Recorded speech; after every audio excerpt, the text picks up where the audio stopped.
All right, Lammy, here we go again. I'm excited to chat with you. We talked a little bit last time about, well, we're going to use the word identity. It's the word that you used, but what it means to be a gamer today, how that has evolved over the last 20, 30, 40 years, 50 years, really. And how not just the market of gaming has evolved, but the identity, the meaning of it being a gamer has evolved. In the 1980s and 90s when I was growing up, being a gamer meant you were usually a kid with a console in front of a screen doing that instead of watching TV or doing the dishes or other chores around the house. And that quickly evolved with consoles, but also PC gaming. But there was also a whole kind of gaming that, as a kid, I knew nothing about happening on computers, which is now much more of the gaming that I like to do. There was also a little bit of a conversation last time about how me personally have certain associations with gaming or a relationship with gaming that I try to hide, that I don't want to be identified as a gamer as I go through my life, which is a silly thing, especially in the modern world when gaming has become truly a monolithic force in modern life. And yet I have this reservation that it's a private thing that I do in the corner of my room and I don't want anyone to know about, like any terrible addiction, right?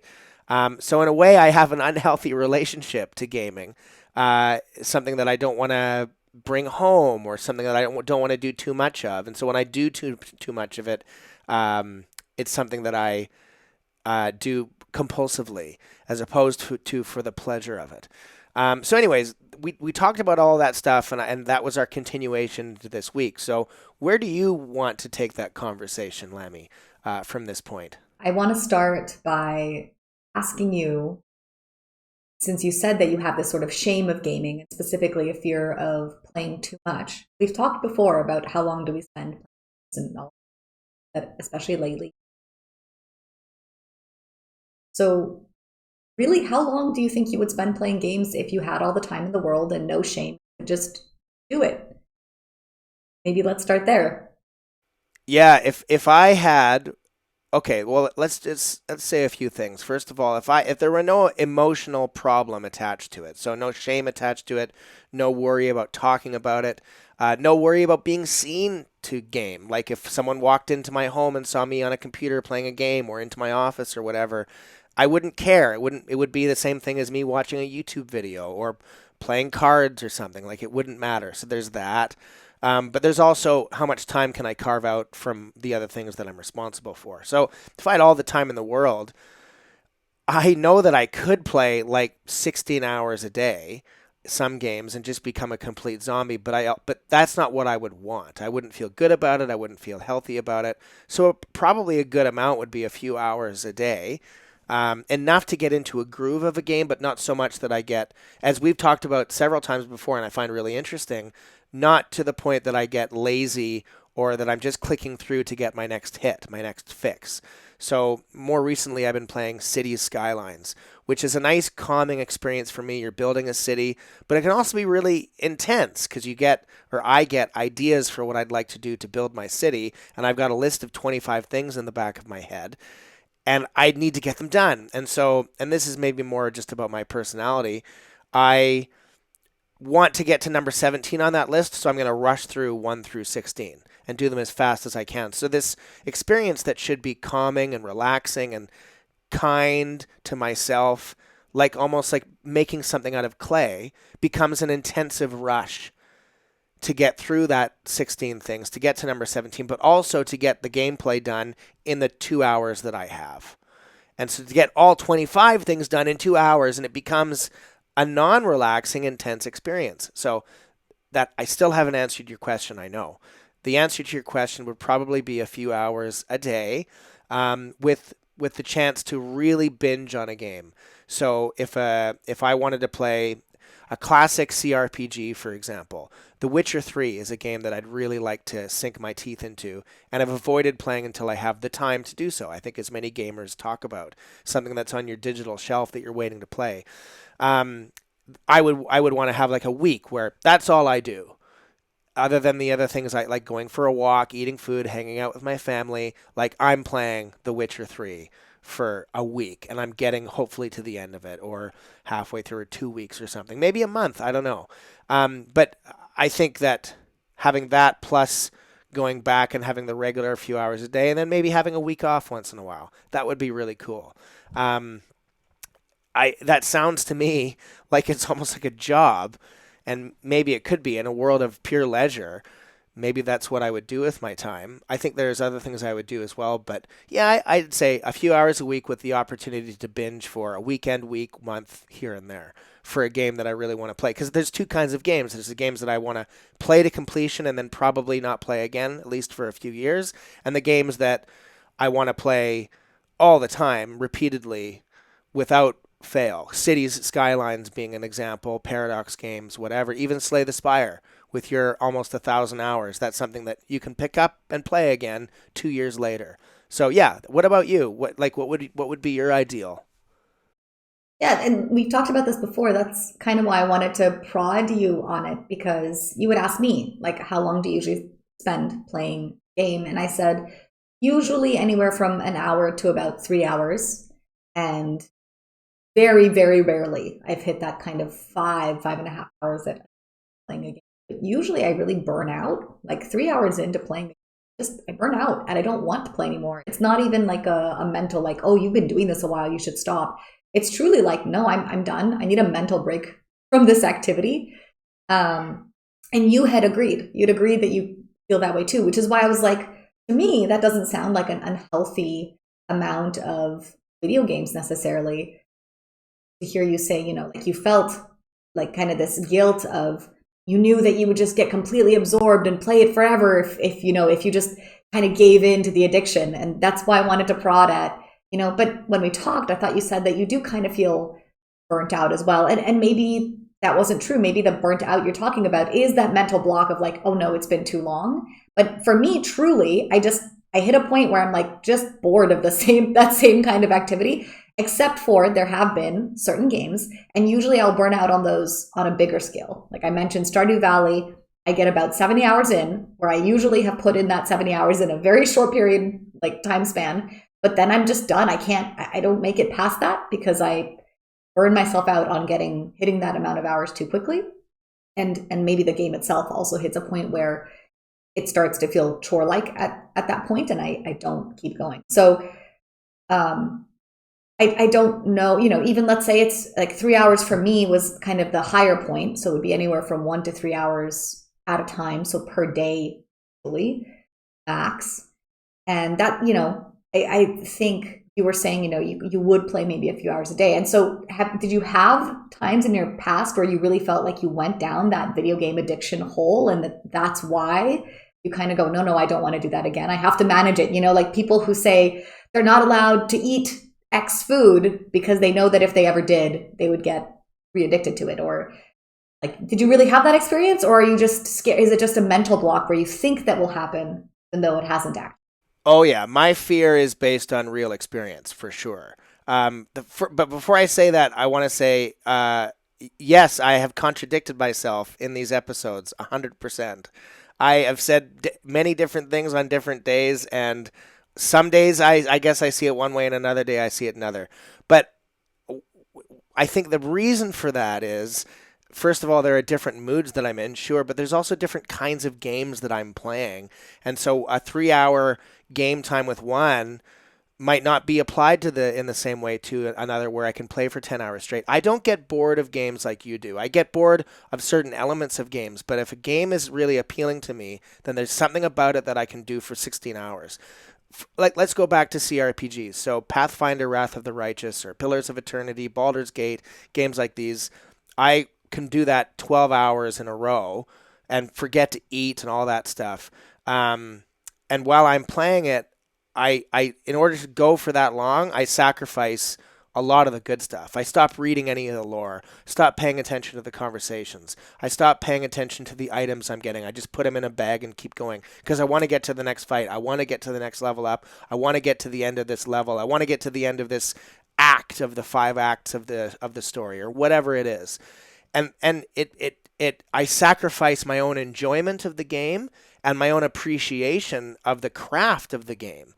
I can't see it because I'm just rushing through as fast as I can, like playing a game of Candy Crush on my phone, right? Not that I really do that, but it's this.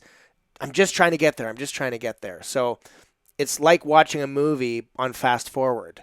Like, are you really watching it? I mean, you're getting, I guess, some of the action and then the explosions if that's what you're watching. But are you're really getting it? Um, but back to your question about real experiences. Yeah, I mean, I would say, especially as a teenager, I could go for weeks and weeks and weeks playing Civilization or Baldur's Gate. So different kinds of games too. And then I guess in my 20s there were periods when that would happen. Like in my teens, it could be like a whole summer would be gone by doing that. And when I say gone, I don't just mean, oh, I played games, therefore it meant nothing. That's not what I'm saying. I think what happens is when I play games in this way, the experience can be quite empty and emptying. Um, and even until recently, it was just a few years ago, the last time this happened. I was living in Kingston, so would have been no less than 3 years ago. I got into playing Stellaris, and would tell my wife I was staying up to do work, and I've told her this since, and actually stayed up until 3 o'clock in the morning playing this game just to get to the next planet I was building or whatever. And I remember I would go on the patio and pee outside because I didn't want to go upstairs and wake up my wife in our one bathroom. It's crazy. And and and so here's the thing though, like on the one hand, it's wonderful when you get into a game like that. But what happens for me is again because I'm chasing the hit, I'm chasing the dopamine, I'm chasing the addiction. In many cases, I feel awful. And so at the end of the experience, unlike finishing a book on the last page when you can put it down and take a breath and think about it, or at the end of a movie when you sit back and go, wow, that I felt something there. At the end of playing a game, it's usually a feeling of I can't do this anymore, as opposed to getting to the end. It's a feeling of like I've got to stop this because I'm not eating well, I'm not moving, I don't feel good, and mentally I'm not good. I'm not in dark thoughts, but I'm in a dark place, and it almost feels inescapable. And the escape valve is a quitting from exhaustion mentally and physically, as opposed to completion. And so that is a battle that I have. And so when people talk about video game addiction or internet addiction, I can totally relate because I have been there. And when it comes to more recent playing, because it's so sporadic and my life just doesn't allow for it. When I played City Skylines recently, it's an hour or two here or there, and I really kind of kept my play in order so that I was really playing thoroughly. And in the context of the game, I was paying attention to what I was naming my districts, what policies I was going to apply, being calm and patient with how I was shaping a road in an intersection, which might sound really boring to some people, but playing that game, it's part of the joy of it. And when I got to a feeling of with one city where I built maybe 3 or 4 cities leading up to it to learn some mechanics of the game because it had been so long since I had played, I got to a place with the last city that I built where I felt I'm done. Like I've gotten to a point where I feel good about what I've built. Like I could talk about it, I could show it to someone, or I could just enjoy what I've done. I could keep going. I could get to 100,000 people. I could build another airport, or all of this stuff you can do.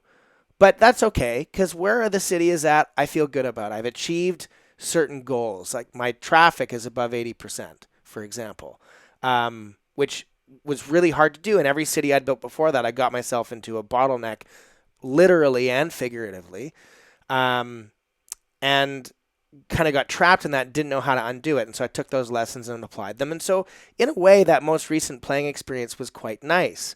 And I'd like to do that for other things. But yes, I mean, there is a danger because I go home after playing a game like that, even recently, and will be in bed thinking about what I'll do tomorrow. And then I build my list too long, come back to it, and feel I got to get everything done in the next hour, right? So anyways, yeah, I could talk about many experiences in the past where I went down the dark hole, but it is a real thing for me. Yeah. So it's so interesting the way you describe that, because I have definitely turned to Artie and looked at him and said, "Are you doing okay? You're doing the thing where you hide in your 4K games for 2 weeks at a time." And it took a few bouts for us in our relationship for me to notice that, we would feel more disconnected. Like and I don't know whether it was the mental bit happened first and the gaming was an escapism from just generally not feeling good, or the other way around, the gaming started, which led down to this kind of negative headspace. I assumed it's probably both. It's a bit of both, right? Where one can kind of lead to the other, but usually in my experience, when people do use anything as a form of escape in that kind of negative way where they're not really even enjoying it, they just kind of feel like they have to do this because it's the only thing. It's the thing keeping them going, kind of. They're not able to get out of whatever mental headspace and cycle they're in without just sitting there doing this activity. And I don't know what it is about like these kind of 4K games or like the RTSs, and there's like the specific kinds of games, at least when I look at Artemis play, that put him in that mode where I'll feel like, yeah, we're not going to interact for a few weeks if I don't say something. Like, if we don't make an effort, get stuck in those games. And for me, it's always a question of like, is there something going on in life that is stressing the person out to push them to do that? Or, did they just accidentally get sucked in?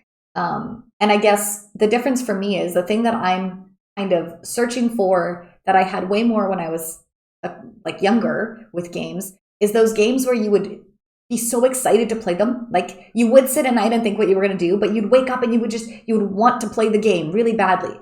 But a different way than the way where you passively just open up the game almost without thinking as the thing that you're going to do now. So it was kind of two different things. So I find that when it's a bad headspace for me and when I'm just doing something rote and I'm not really enjoying it anymore, is the like, when you like close social media just to open it on your phone, or that kind of a thing where you like close the game and you literally just reopen it again. Like you go grab a drink of water and you sit back down and you're like, oh, I don't know what else to do. Like you've fallen into this cycle, and yeah, you're thinking about it, and yeah, you want to play it, but almost in a in a passive way. You're not the excitement of like when there's a game that you get into and you're just thinking like, I can't wait to play that again, is a different than the I can't wait to play it again because I want my headspace to just be there rather than like and I think part of it for the kinds of games that seem to do that is they really get you into flow space and that meditative sort of flow space where you're not thinking. And I think there's something addictive about that, right? Like flow space itself is an addicting way to be, that kind of meditative, everything's blank because you're so focused on this kind of repetitive task that you can do almost passively. Like it takes effort, right? You're thinking, but the thinking, you've done it so many times before, it's this kind of rote algorithm you're going through. And at least I think for me, that's, I kind of get that with chess, where like I'll just open up a chess game all the time in between anything. Like it's this thing that I just do whenever I have a moment. It's like I can't just not be doing something. I might as well play a 1-minute bullet match. And I've gotten to that point with it where it's like, why am I doing this? Like it's just like like I'm so addicted. I'll wait for like a loading screen and I'll pop up a game.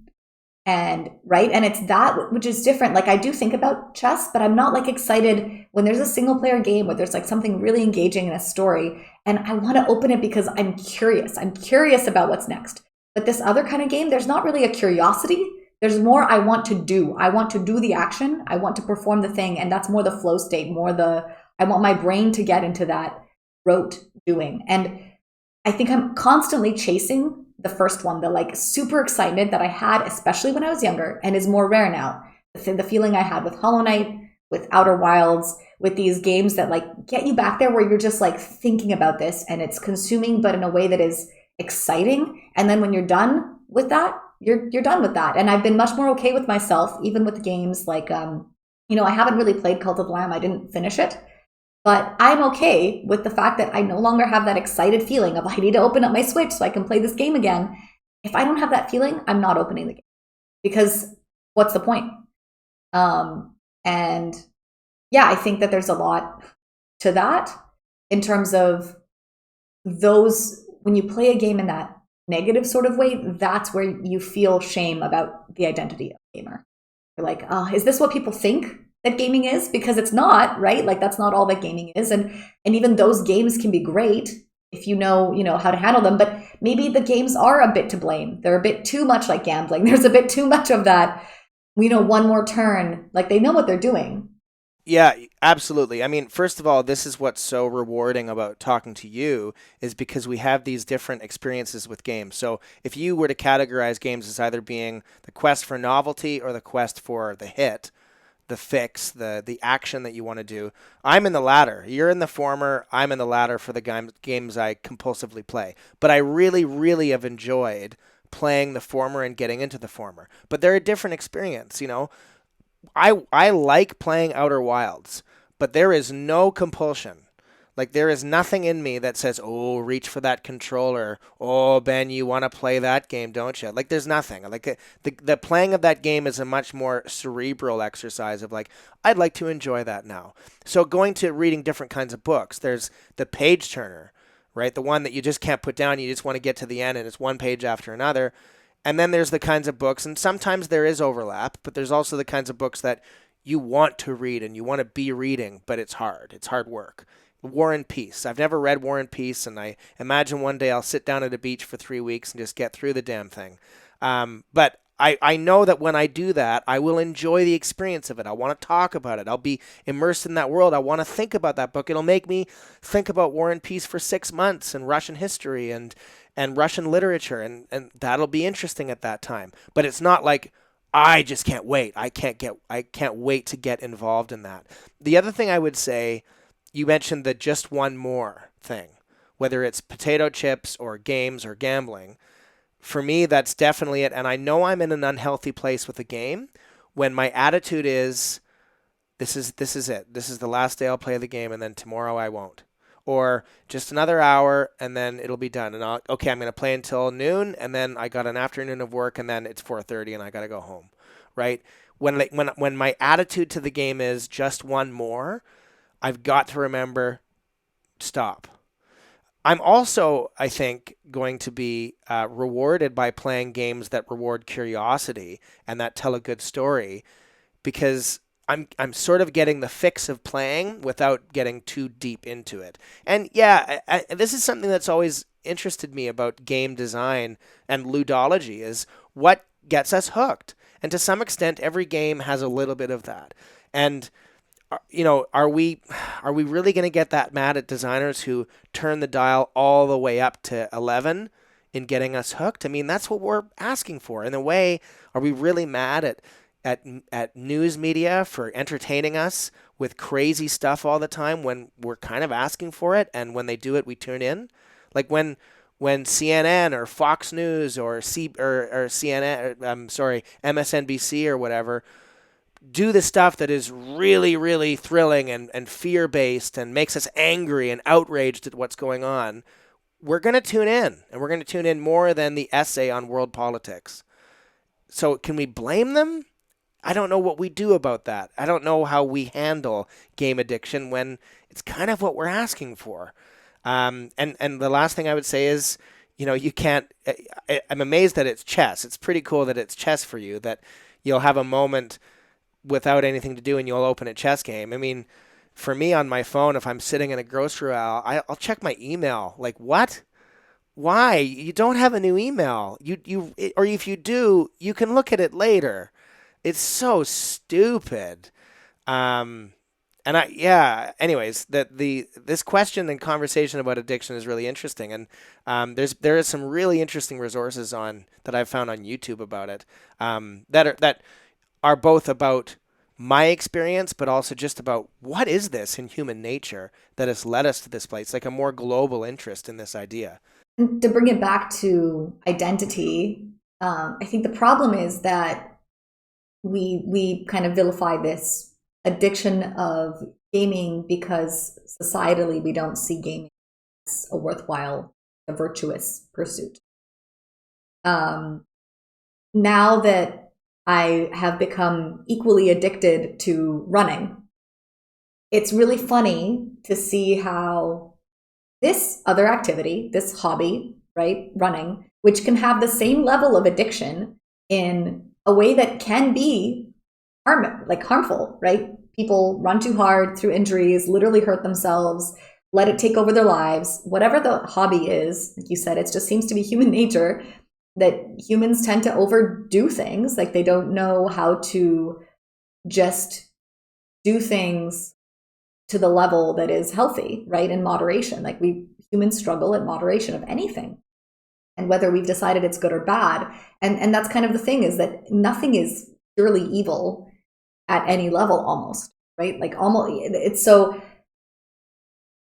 the fact that gaming has been seen as sort of a negative hobby at any amount is just silly. Like it is literally a societal construct, because other activities, let it be like sports or physical activities. The other thing is that depending on the social group you're in, different activities are seen as negative. So I hated jocks growing up. I, as the nerd who was a gamer, who did all these things, I thought jocks were stupid and shallow. And I had all these negative stereotypes in my head. And I used to joke, even more recently, like in the last 5 to 10 years, I'm like, how funny would it be if me, who was like all anti-jock, would like become a super sportsy athletic person? And it's funny that I would make that joke, because I would make it kind of self-aware in that, I kind of would like to be that. There was a level of hating jocks because I wanted to be more physically capable, not in a direct, just totally jealous way. There were definitely, things I didn't like about kind of jock culture and all of that. But to actually get into it and see that a lot of what I thought was negative was actually really positive, was people just being excited about stuff. And like, why was I yucking somebody else's yum? And why, like people who are excited about anything, it's a positive thing. And I was just a high school student who was trying to suss out her identity and like, okay, I belong to this group of nerds and not to the group of jocks. And therefore jocks must be bad, because if they weren't bad, then I would do it.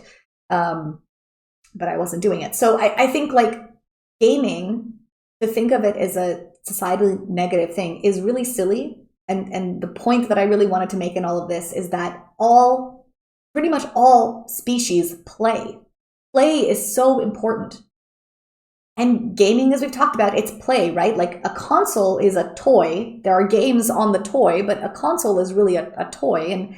And people play games. They play games when they're young to learn, but they play games when they get older too. And it's not just people, right? Like all sorts of animals play games. It's a way to learn, and it's fueled by curiosity. And we know that curiosity is a big reason that leads discovery and actually invention and anything that pushes us forward as a species.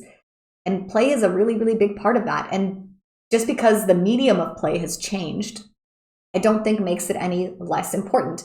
Physical play is important, speaking about sports and being active, for sure, because we still have meat sack physical bodies, right? We are still stuck in these bodies. So physical activity and play is still important. But obviously mental activity and play and games are also still important. And we're very much trying to bridge the gap between the two. We have VR trying to say, okay, look, there is this thing that people really like doing, and we like to engage with games and play in this mental sort of virtual manner, because there's things you could do, kind of like how animation can tell stories that a physical medium can't, just because they could draw whatever. The same is kind of true with video games. You can play a game that makes no sense in the real world, but you can play it. And we're trying to bridge that gap between a physical medium that is, actually working us in other ways that we need for a game. But I think that, as we've seen, it is changing. And the feeling of what a gamer is, and whether it's bad or good, has changed a lot once we've started realizing that video games are just another medium for play and for art and story and any of those things that are valuable in our society. Yeah, you're preaching to the choir with me on that. Like anything I say from this point will be an echo of what you just said. So I'm going to try not to do that. But there's a lot in what you said. So if we talk about how gaming has changed, I'm not concerned that by the time you and I are sitting around a campfire when we're old people in our 80s, which hopefully we'll do, and hoping not to put our canes in the fire as firewood because we're so old, or we're living in another reality and wearing headsets, and either way is fine. I hope at that point, and I'm pretty confident that at that point we will have a totally different perspective of games and gaming. In the way that today our perspective of reading is, you can't possibly read enough. Reading is the ultimate good, the silver bullet, the one thing that we need more of for everybody. And anybody who reads 12 hours a day is a hero and a saint. We did not think about reading like that 50 years ago or 100 years ago. No. Or cards. Cards and board games are this heroic, valiant pursuit now because they're the analog, the analog different thing, the antidote to video games.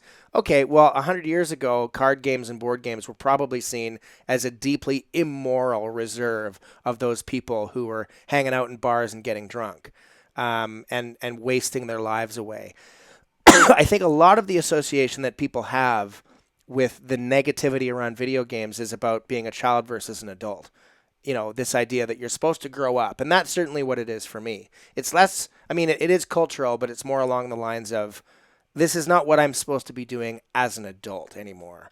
As an adult, I need to be making money, having a career, raising my children, making spaghetti, you know, whatever. And that playing games is taking away from that because I'm doing what kids do. But do I not want to learn anymore? I mean, my 18-month-old son, everything he knows in this world is from play. Everything. I don't think there's a thing he does, a word he says, a concept he understands that did not emerge from play with the world. So you're 100% right.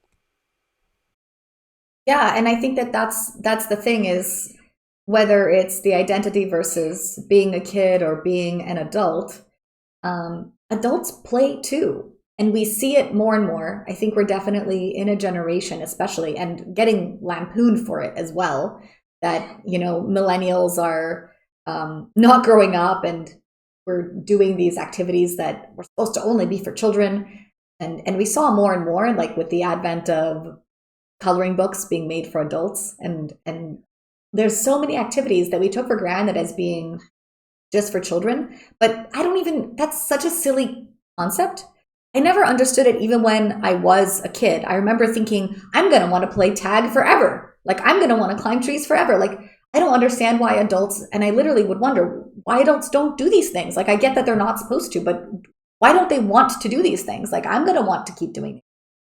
And the funny thing is seeing that your wants do change, and that there are certain things that I definitely don't want to do as much anymore, and that it's not like natural. Like, it wasn't I forced myself to stop, you know? And there are certain things I still do want to do. Some things that are harder. Monkey bars, a lot harder as an adult.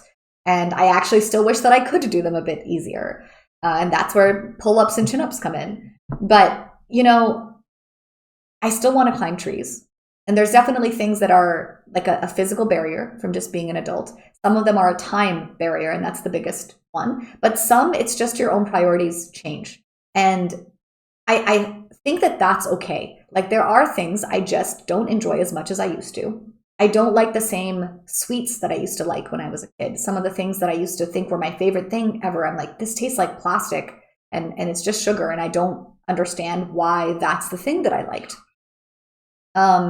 So your tastes do change and develop, and the things that you're interested in and where you want to spend your time changes.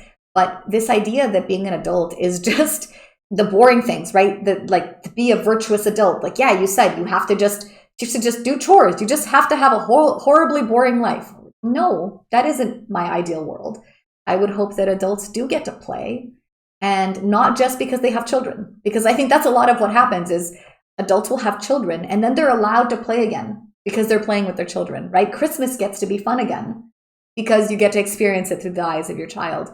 And I think I was very lucky in that I was taught some of this by, like, growing up. I was taught that, you know, no activities are necessarily for children or adults, and that you can enjoy whatever you want to enjoy. And to me, the identity of a gamer shouldn't exist, because to me, that's just being human. and play is human. And there's lots of people who tell me they don't like games. And sometimes they don't even mean video games. They just mean they don't like games. And I think of that, and I think of like me when I was like, oh, I don't like sportsy, athletic, jock things.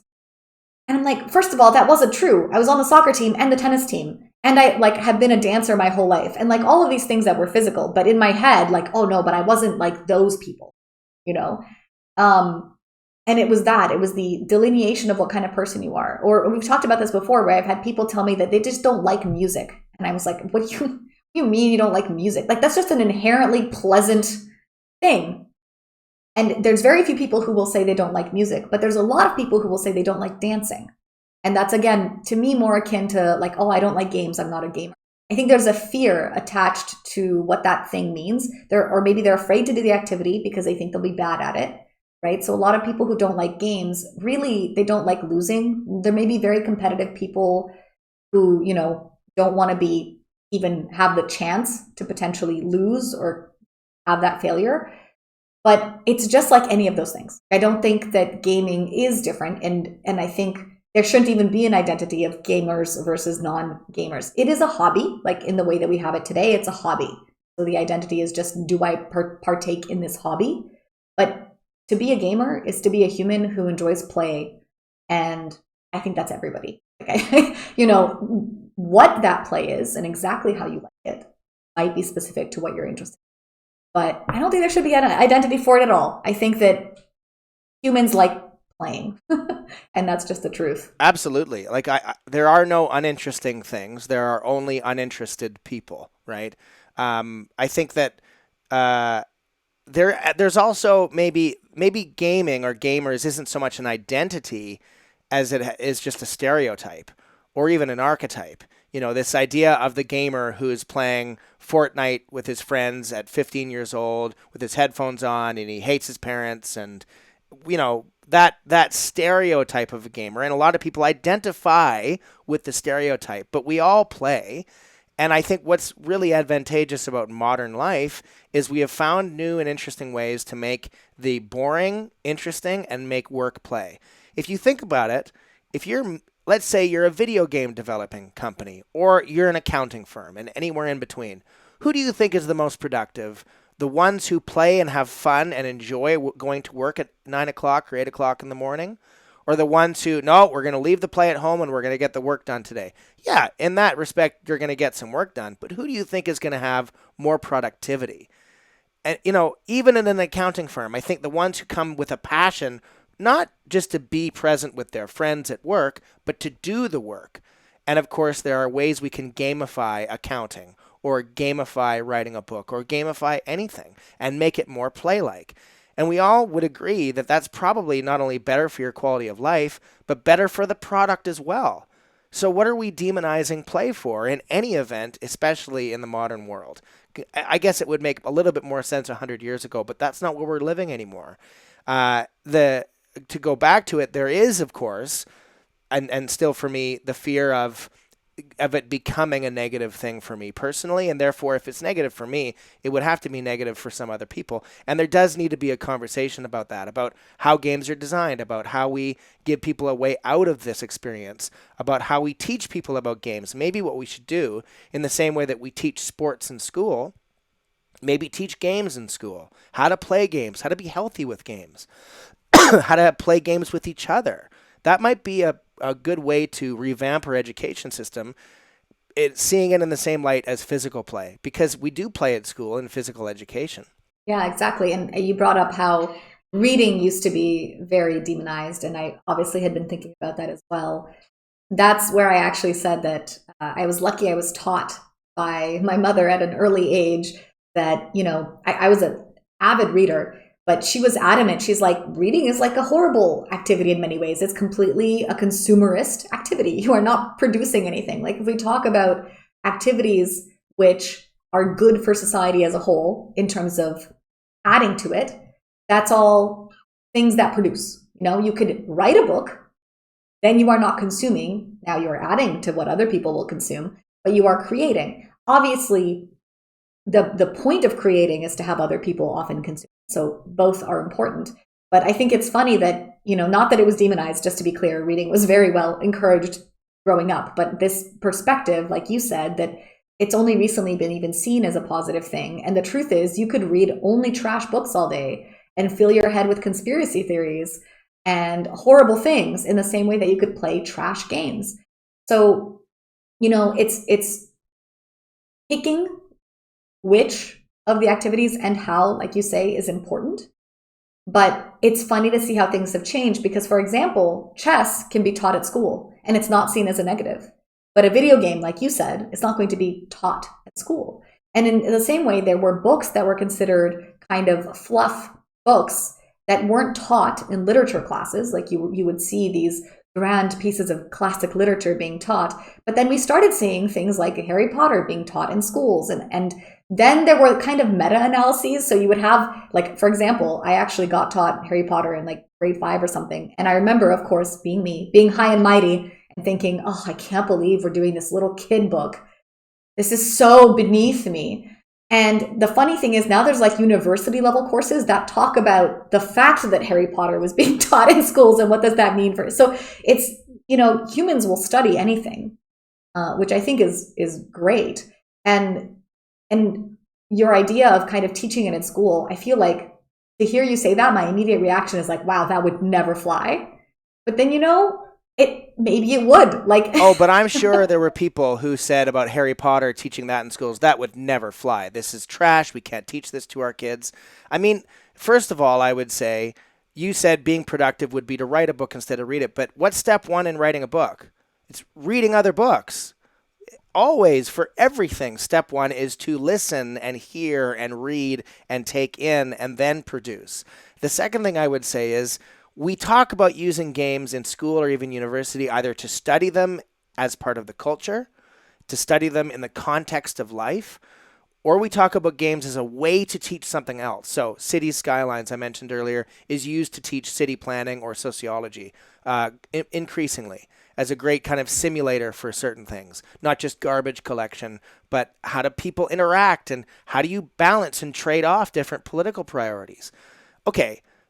We use things like that to teach things, or Europa Universalis to teach history in the 15th century. But what about teaching people about how to play?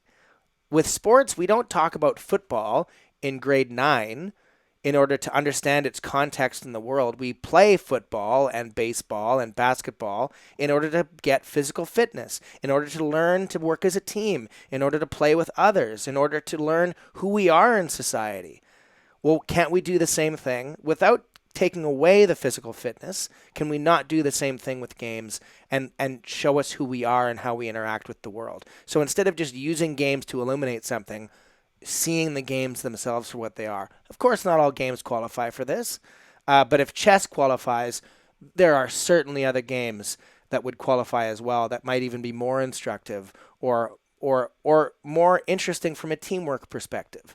Like if we talk about board games, why don't we play Pandemic in schools? Not just to teach us about the pandemic, but to teach us how to work together. Anyways, this is fascinating.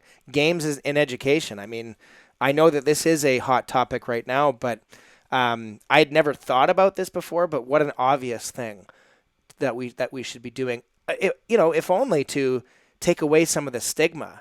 If I had learned about video games in that way, because my exposure to video games as a kid was unhealthy and binge-like.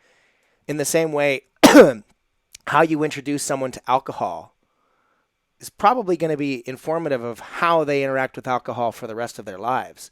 Are they addicted to it? Do they have a healthy relationship to it? How does that work? Anyways, we're coming to the end of our conversation. This has been really interesting. Lammy, what is something that we haven't talked about that you wish we had, or something we did talk about that you wanted to talk about more, or what do you want to talk about next time? Yeah, so I hope I don't inadvertently create a new addiction, but I've been playing some Dome Keeper lately, which is another sort of tower defense roguelike mining, procedurally generated mining game. If you wanted to give that a try, because it's something you could play a little bit of and then talk about it, We could see, for example, whether it fits into this group of games of just one more turn, or I think it does, but not fully. I think it's a little bit more like a Slay the Spire, that roguelike genre, where there is a little bit of the just one more, but it's not as strong, I think, for whatever reason, Civilization. Um, yeah, but you had been asking me if there was anything I'd played, and there hadn't been, but I have been playing a little bit more of this. I swear all my recommendations are unfortunately going to be just straight whatever Northern Lion, the YouTuber and streamer, is playing. Unfortunately, that's where a lot of my recommendations come from. But it's a good one so far. I'm enjoying it.